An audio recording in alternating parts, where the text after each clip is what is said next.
அனைவருக்கும் வணக்கம். இன்றைக்கு நம்ம அணு இலக்கணம் பார்க்க போறோம். பொதுவா தமிழ் இலக்கியத்துல இலக்கியம் இலக்கணம் ரெண்டு பகுதியா பிரிப்பாங்க. அதுல இலக்கணம் அப்படின்னா ஒரு 5 இலக்கணம் இருக்கு. எழுத்து இலக்கணம், சொல் இலக்கணம், பொருள் இலக்கணம், யாப்பு இலக்கணம், அணி இலக்கணம். இந்த 5 அணிகள் அணி இலக்கணத்துக்குன்னு ஒரு சிறப்பு என்ன? அது பெண்களோடு தொடர்புடைய ஒரு இலக்கணம். ஏன்னா பெண்கள் தம்மை எப்படி ஒப்பனைப்படுத்தி, தம்மை மிகைப்படுத்தி, அனைவருக்கும் ஒரு விரும்பத்தகுந்த வகையில எல்லோரும் விரும்பக்கூடிய அளவுக்கு விளங்குறாங்களோ, அந்த மாதிரி ஒரு பாடல் இருந்தா, ஒரு செய்யுள் அப்படின்னு இருந்தா, அந்த செய்யுள் அனைவரையும் ஒப்பனைப்படுத்தி ஈர்க்கக்கூடியதாக, கவரக்கூடியதாக, அழகுபட்டதாக, மேம்பட்டதாக இருக்கக்கூடியதுதான் அணி இலக்கணம் என்று சொல்லுவோம். அப்படி பெண்கள் எப்படி தம்மை ஒப்பனைப்படுத்திக்கணும், தன்னை மேம்படுத்தி காட்டணும் அப்படின்னு அணிகலன்களை அணிகிறார்களோ, அப்படி செய்யுளுக்கென்று சில அணிகலன்கள்.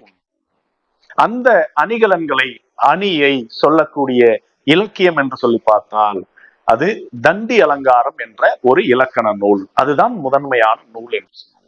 அப்படி தண்டி என்ற ஆசிரியரால எழுதப்பட்ட தண்டி அலங்காரம் அப்படிங்கிற நூலு 35 அணிகளை சொல்லுது. அதுல முதல் அணி எது என்று சொன்னால் உவமை அணி. இந்த அணி தாயணி என்று போற்றப்படுகிறது. அணிகளுக்கெல்லாம் முதன்மையானதாக, முதலாவதாக தாயை போல இருப்பதனால அதை தாயணி என்று சொல்லுவோம். அப்போ உவமை அணினா என்ன அப்படின்னா, உவமிக்கப்படுவது உவமை அணி, உவம உருபுகள் வருவது உவமை அணி. அதாவது கவிஞன் தான் சொல்ல வந்த பொருளை உலகறிந்த வேறொரு பொருளோடு ஒப்புமைப்படுத்தி, தொடர்பு படுத்தி, அந்த பொருளை போல இது இருக்கும் என்று சொன்னால் அது உவமை அணி. இப்ப எதுல சொல்லலாம்? இப்போ வண்ணம், வடிவம், ஒப்பு, பயன், இப்படிப்பட்ட பல விதங்கள்ல ரெண்டுத்துக்கும் தொடர்புடைய கருத்துக்களை எடுத்து சொல்லி அந்த பொருளை போல இந்த பொருள் இருக்கும் என்று சொன்னால் அது உவமை அணி. இப்ப எடுத்துக்காட்டு பார்த்தோம்னா, தலைவன் ஒரு கவிஞன் ஒரு பெண்ணினுடைய முகத்தை எடுத்து சொல்ல வேண்டும். இப்ப தனக்கு தெரிந்த பெண்ணினுடைய முகத்தை மற்றவர்களுக்கு புரிய வைப்பதற்காக மற்றவர்கள் எல்லோரும் அறிந்த நிலவோடு ஒப்பிட்டு சொல்வது உவமை. மதி போன்ற முகம் என்று சொன்னால் மதி போல, நிலவை போல இருக்கக்கூடிய முகம் என்று சொல்வது உவமை அணி என்று சொல்வோம். அதே மாதிரி பவளம் போன்ற வாய், பவளத்தை போல நிறத்தில் கொண்ட வாய் என்பது பொருள்படும். இப்படி இதனை போல, அதனை போல என்று போல என்ற உருபு. அப்போ ஒரு உருபு மட்டும்தான் இருக்குதா அப்படின்னா ஒண்ணு மட்டும் இல்ல, பல உருபுகள் உண்டு. போல, புறைய, மானு, கடுப்ப, ஒப்ப, இப்படி ஒரு 33 உருபுகள் சேர்ந்தது. உருபுகள் தொடர்ந்து ஏதாவது ஒரு உருபு ஒரு இடத்துல ஒரு பொருளை சொல்வதற்கு பயன்படுத்தப்பட்டால் அது உவமை அணி என்று சொல்வோம். ஆக அந்த உவமை அணினா என்ன? தான் ஒரு பொருளை சொல்ல வேண்டும், உலகறிந்த அல்லது மற்றவர்கள் யாரிடத்தில் சொல்கிறார்களோ அவர்கள் அறிந்த ஒரு பொருளோடு தான் சொல்ல வந்த பொருளை ஒப்புமைப்படுத்தி அப்படி இது இருக்கும் என்று சொன்னால் அது உவமை அணி. எடுத்துக்காட்டு, மதி போன்ற முகம், பவளம் போன்ற வாய். சரி, இப்ப உவமை அணி பார்த்துட்டோம். உவமை அணின்னு ஒண்ணு வந்தாலே அடுத்த அணி என்று சொன்னால் உருவக அணி.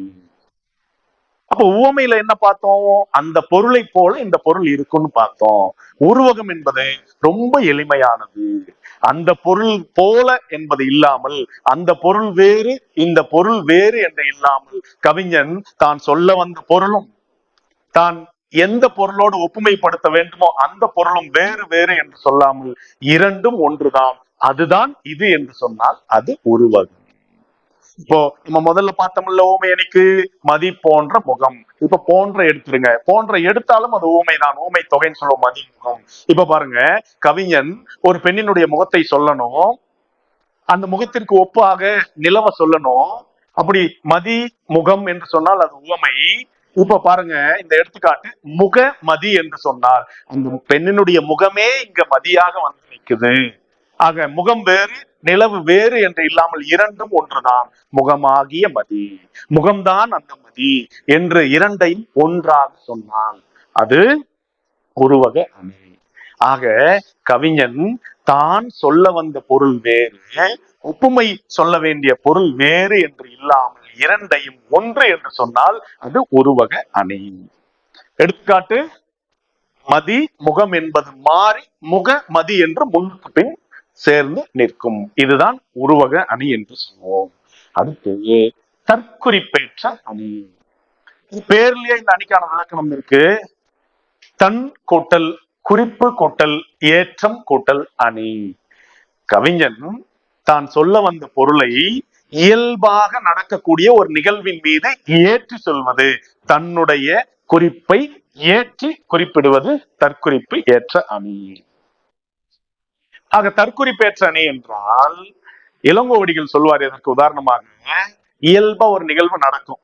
அதாவது கண்ணகி கோவலனை, கண்ணகியும் கோவலனும் கவுந்தியடிகள் 3 பேரும் அந்த மதுரை மாநகரத்துக்கு போவாங்க. உறையூர்ல இருந்து, சோழ நாட்டில இருந்து பாண்டிய நாட்டுக்கு இங்க வாழ முடியாது என்று சொல்லி போகின்ற பொழுது அங்க மதுரை மாநகரத்தை அடையிற அந்த நேரத்துல கோட்டை இருக்கும். அந்த கோட்டை மதில் சுவர்ல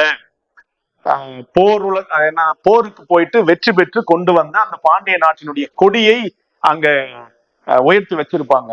அந்த கொடியானது என்ன செய்யும் அப்படின்னா, காத்துக்கு இயல்பாக ஆடும். காற்றுக்கு இயல்பாக ஆடக்கூடிய அந்த நிகழ்வை இளங்கோவடிகள் பார்க்கிறாரு. இந்த 3 பேரும் அங்க போறாங்க. போறவங்கள நீங்க இங்க வராதீங்க, அப்படி வந்தீங்க அப்படின்னா உங்களுக்கு இங்க ஒரு ஆபத்து காத்திருக்கு அப்படின்னு தன்னுடைய குறிப்பை ஏற்றி சொல்வதை போல கவிஞர் படைக்கிறாரு. அது எந்த அடிகளில் படைக்கிறாரு அப்படின்னா, போருளந்து எடுத்த ஆரியில் நெடுங்கொடி வாரல் என்பன போல மறித்து கை காட்டும். போரில் வெற்றி பெற்றதனால் கொண்டு வந்த அந்த பாண்டிய அரசனுடைய நெடிய கொடியானது மதில் சுவரில் தானாக இயல்பாக காற்றிற்கு பறக்கிறது. அப்படி பறந்த நிகழ்வை, அந்த பறக்கக்கூடிய காட்சி எப்படி இருக்குது அப்படின்னா, உங்க 3 பேருக்கும், இந்த கணவன் மனைவியான நீங்கள் கண்ணகியும் கோவலனும் இங்க வந்தீங்க அப்படின்னா வர்ற உங்களுக்கு ஒரு ஆபத்து காத்து இருக்குது, அதனால இங்க வந்தா நீங்க கொலை செய்யப்படுவீங்க, வராதிங்க வராதிங்க என்பதை போல நடக்குதுன்னு ஆசிரியர் சொல்றாரு. காத்துல கொடி பறக்குதுன்றது இயல்பானது. ஆனா இங்க இளங்கோவடிகள் என்ன செய்யறாரு, நீங்க வந்தீங்கன்னா உங்களுக்கு ஆபத்து காத்து இருக்குது அப்படின்னு சொல்றது, அது தன்னுடைய குறிப்பை இயல்பாக நிகழும் ஒரு நிகழ்வின் மீது ஏற்றி சொல்வதாக அமைந்ததுனால இதற்கு தற்குறிப்பு ஏற்றம் என்று பொருள். அடுத்த ஒரு அணி பாத்தீங்க அப்படின்னா, இல் பொருள் உவமை அணி. இது என்ன? இல் பொருள் இல்லாத கூட்டல் பொருள் கூட்டல் உவமை கூட்டல் அணி. இல்லாத பொருளை உவமையாக சொல்லக்கூடிய அணிக்கு இல் பொருள் உவமை அணி என்று. நம்ம ஊமை அணி ஏற்கனவே பார்த்தோம். அந்த மாதிரி இது இருக்கும். சொல்ல வந்த பொருளை இன்னொரு பொருளோடு தொடர்பு படுத்தி அதனை போல இருக்கும் என்று சொன்னால் அது உவமை. இங்க இல்லாத பொருளை எப்படி உவமை சொல்றது, சொல்ல முடியுமா? பாருங்க, எடுத்துக்காட்டு, இரு கை யானை அணைய வீரன். ஒரு வீரன் ஒருத்தன் இருக்கிறான். அந்த வீரன் யானை அளவுக்கு பலம் பொருந்தியவன். 2 கைகளும் யானையினுடைய தும்பிக்கையை போன்ற பலம் பொருந்தியது என்பது இந்த பாடலுக்கு விளக்கம்.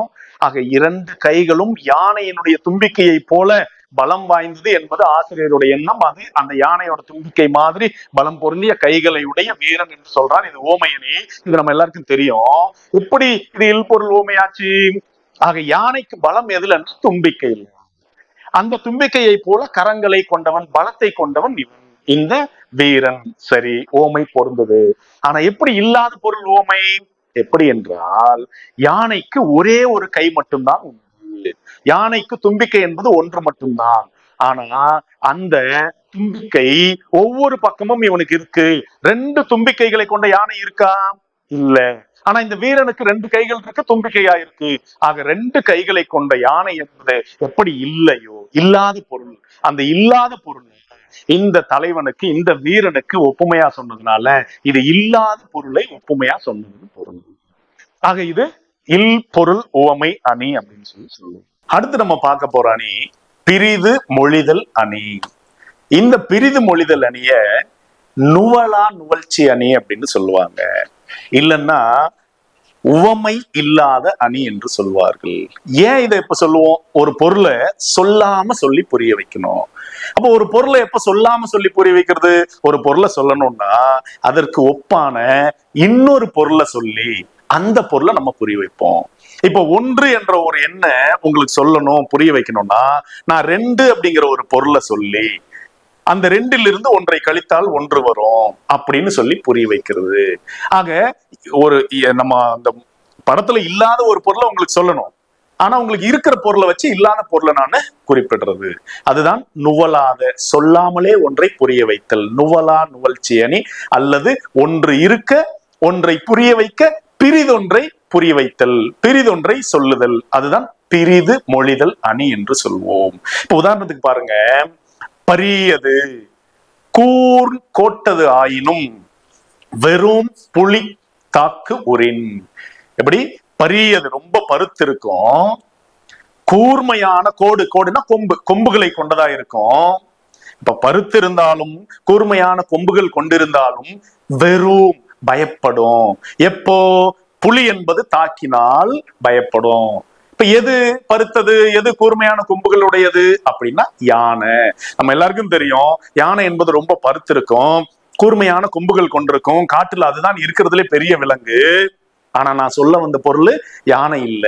நான் சொல்ல வந்த பொருள் என்ன? புலியோட பலம் என்னன்னு உங்களுக்கு புரிய வைக்கணும். நான் எதை பத்தி சொல்றேன்?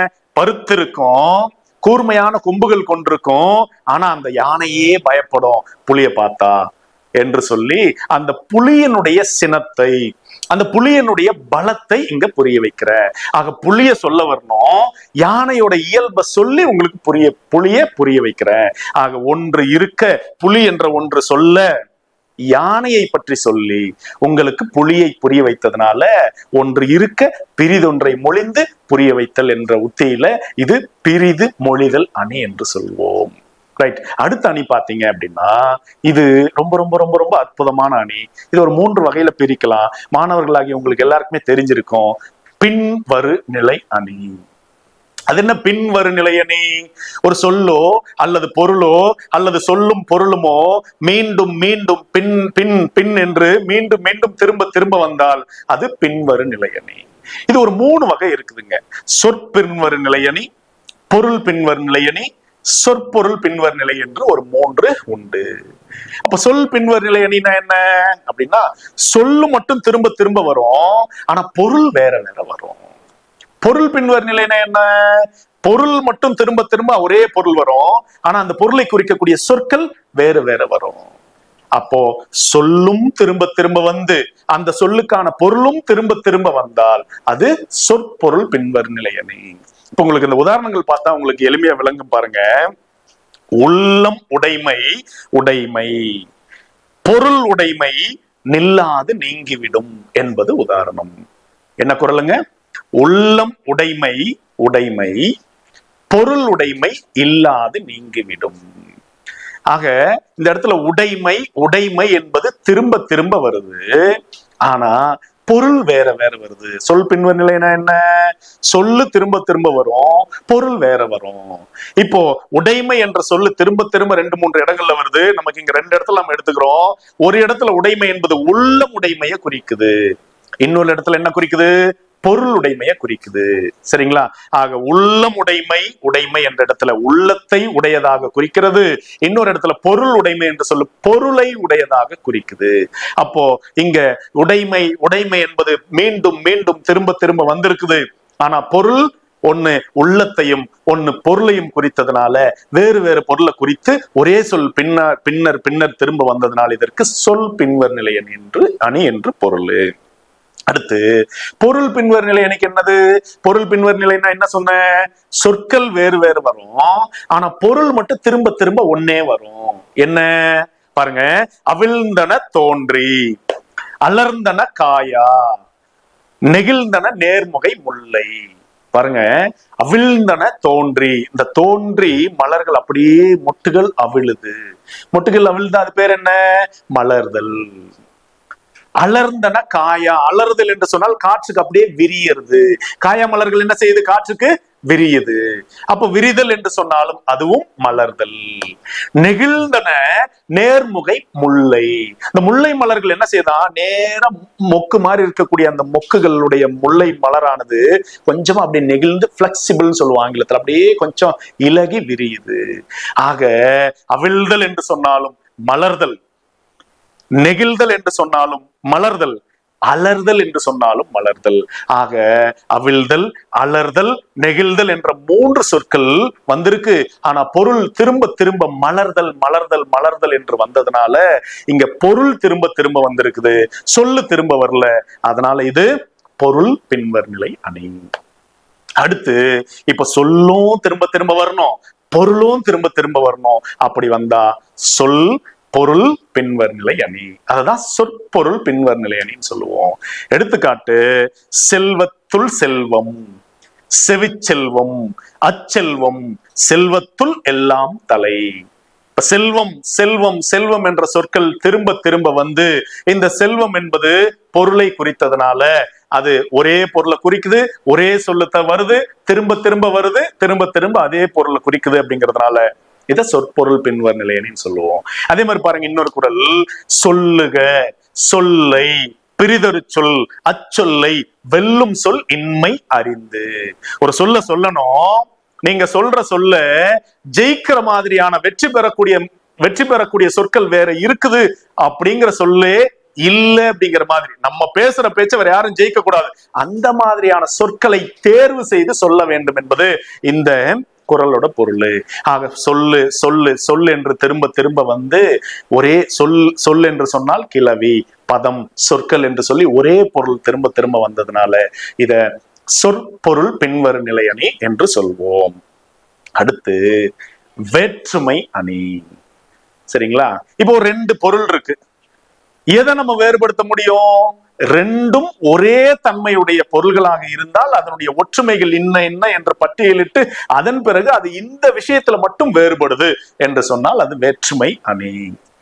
ஆக 2 ஒரே தன்மை கொண்ட பொருள்களை எடுத்துக்கொண்டு இன்ன தன்மையினால் இந்த பொருள் மாறுபடுகிறது என்று சொன்னால், வேறுபடுகிறது என்று சொன்னால் அது வேற்றுமை அணி என்று பொருள்படும்.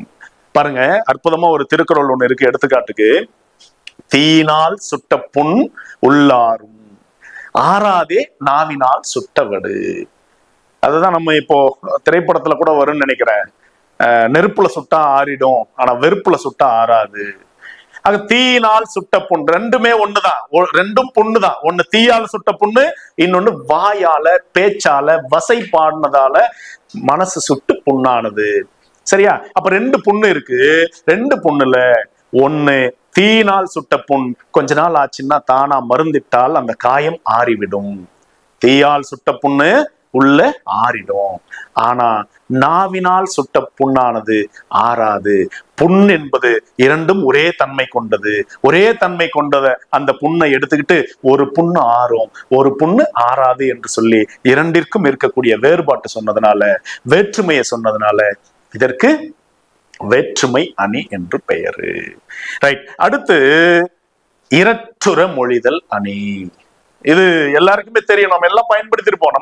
நம்ம மாணவர்கள் இடத்துலயோ இல்ல மத்த இடத்துலயோ பேசுறப்ப செய்யறப்போ நம்ம ஒண்ணு சொன்னோம்னா இன்னொரு பொருள் புரியும். என்ன சொல்லுவோம்னா, இந்த காலத்துல இந்த டபுள் மீனிங் என்று சொல்வார்கள். 2 பொருளை தருவதை போல பேசுதல் இரட்டுற மொழிதல். ஆக 2 அர்த்தமுற மொழிதல் என்பது இதற்கு பொருள். இத சிலேடை அணி என்று சொல்லியும் சொல்வார்கள். ஆக இரட்டுற மொழிதல் என்றால் என்ன? 2 பொருள்பட பேசுதல், சிலேடை என்ற வகையில சொல்லுவோம். அப்ப 2 அர்த்தங்களை உடையதாக பேசக்கூடிய சொற்கள் இத சிலேடை அப்படின்னு சொல்லுவோம், ரட்டுற மொழிதல் அப்படின்னு சொல்லுவோம். எடுத்துக்காட்டு என்ன? ஒரு அற்புதமான எடுத்துக்காட்டு பாருங்க. ஓடும் இருக்கும் உள்வாய் வெளுத்தும் இருக்கும் அப்படிங்கிற ஒரு தொடர். ஓடும் இருக்கும் உள்வாய் வெளுத்தும் இருக்கும். இந்த தொடர்ல ரெண்டு பொருளை குறிக்குது. ஒன்று நாயை குறிக்கிறது, இன்னொன்று தேங்காயை குறிக்கிறது. என்னது? நாய். முதல்ல இப்ப அந்த நாய் எப்படி பொருந்ததுன்னு பாருங்க. ஓடும் நாய் என்ன செய்யும்? வேகமா ஓடும். ஓடும். இருக்கும், ஓடி முடிஞ்சது கொஞ்சம் சோர்வாச்சுன்னா தேவையில்லைன்னா இருக்கும், ஒரு இடத்துல இருக்கும். ஓடும், ஒரு இடத்துல இருக்கும். அந்த நாய் வாயை திறந்து பார்த்துச்சு அப்படின்னா அந்த உள்ள வாய் வெளுத்தும் இருக்கும். ஏன்னா அந்த நாய் குணம் சொல்லுவோம் இல்லைங்களா, நாய் எந்த பயனும் இல்லை அப்படின்னாலும் அந்த அந்த பொருளை வாயிலேயே கவ்விட்டு இருக்கும். அதுக்கு ஒரு பழமொழி கூட சொல்லுவாங்க, நாய் பெற்ற தெங்கம் பழம் போல அப்படின்னு சொல்லிட்டு. இந்த நாய் வாயில ஒரு தேங்காய் மாட்டிச்சு அப்படின்னா அந்த தேங்காயை பிடிச்சு எடுக்க தெரியாம சாப்பிட தெரியாம அப்படி வாயிலேயே வச்சுட்டு சுத்தி இருக்குமா. அந்த மாதிரி எந்த பொருளை நீங்க போட்டாலும், சூடான பொருளை போட்டாலும் அதை அப்படியே கவ்வி உள்ள போட்டு அப்புறமா கீழே கொட்டிடும் அந்த நாய். ஏன்னா அப்படி சூடான பொருள்கள் உள்ள போய் அப்படியே எடுத்து தாங்க முடியாம கொட்டினதுனால அந்த உணர்வு அதிகமா இருந்ததுனால அந்த நாயினுடைய உள்ள வாயானது வெளுத்திருக்கும். ஆக ஓடும் இருக்கும் உள்வாய் வெளுத்தும் இருக்கும் என்று சொன்னால் அது நாய்க்கு பொருந்தது. அப்ப இன்னொரு பொருள் என்ன? தேங்காய். தேங்காய் என்ன செய்யும்? இங்க ஓடும் இருக்கும்னு பிரிக்காம ஓடும் இருக்கும். அப்போ தேங்காயில மேல ஓடு இருக்கும், அதை உடைச்சோம்னா உள்ள உடைச்சு பார்த்தோம்னா வெண்மையா சாப்பிடுற காய் இருக்கும். அந்த காய் எப்படி இருக்குன்னா வெள்ளை கலர்ல இருக்கும். ஆக உள்வாய் வெளுத்திருக்கும், ஓடும் இருக்கும் உள்வாய் வெளுத்தும் இருக்கும் என்பது தேங்காய்க்கும் பொருந்தது. அதே மாதிரி பாருங்க, இந்த சிலேடை என்று சொன்னாலே பெயர் போனவர் யார் அப்படின்னு சொன்னா காலமேக புலவர் அப்படின்னு சொல்லுவோம். அவர் சொல்லுவார், நஞ்சிருக்கும் தோலுரிக்கும் நாதர்முடி மேலிருக்கும் வெம்சினத்தால் பல்பட்டால் மீளாது. பாருங்க, இது ரெண்டு பொருளை தரும். ஒண்ணு நாகப்பாம்பை குறிக்கும், இன்னொன்னு வாழைப்பழத்தை குறிக்கும். இந்த ரெண்டுத்துக்கும் இந்த பாடல் பொருந்தும். ஒரு 2 அடிதான் நான் சொல்லியிருக்கிறேன். என்ன? முதல்ல பாம்புக்கு எப்படி இருக்கும் பாருங்க. நஞ்சிருக்கும். பாம்பு என்பது விஷம் உடையது. நஞ்சு என்றால் விஷம்.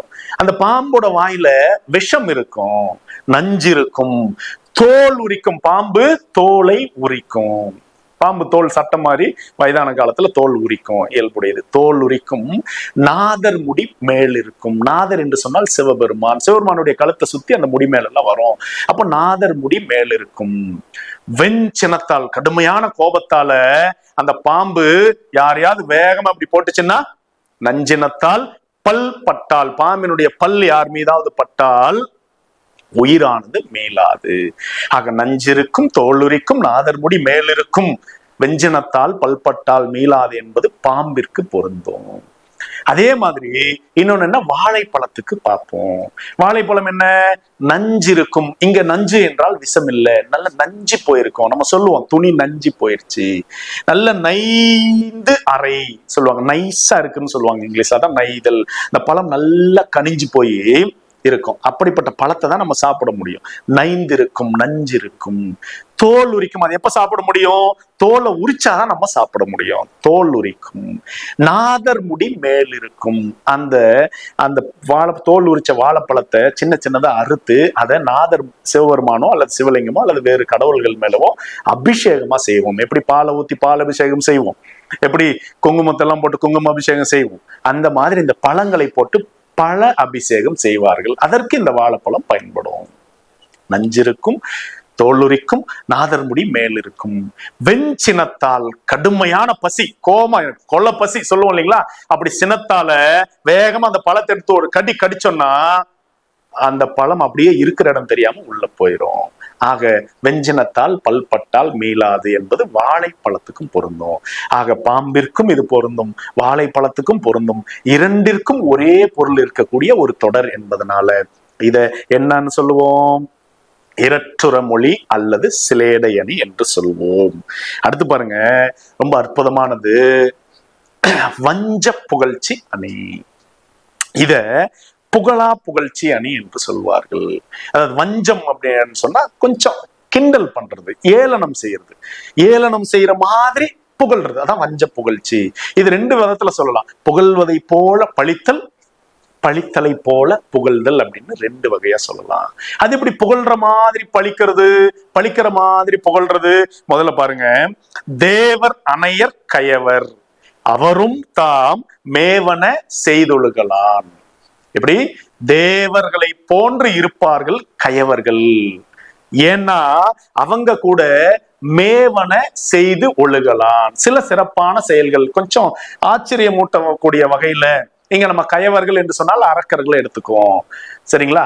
தேவர்களை போல நம்ம இயற்கை இயல்பா மனிதர்களால செய்ய முடியாத காரியங்கள் எல்லாம் தேவர்களை மாதிரி அரக்கர்களும் செய்வார்கள். ஆனால் செய்வார்கள். அப்ப தேவர்களுக்கு ஒப்பாதான சொல்றோம் நம்ம. கயவர்களை, அரக்கர்களை. இருந்தாலும் இது புகழ்ந்த மாதிரி தாழ்த்துறது. எப்படி தாழ்த்துறது? தேவர்கள் நல்ல காரியங்களை செய்வாங்க, பல பேர் போற்றக்கூடிய காரியங்களை செய்வாங்க.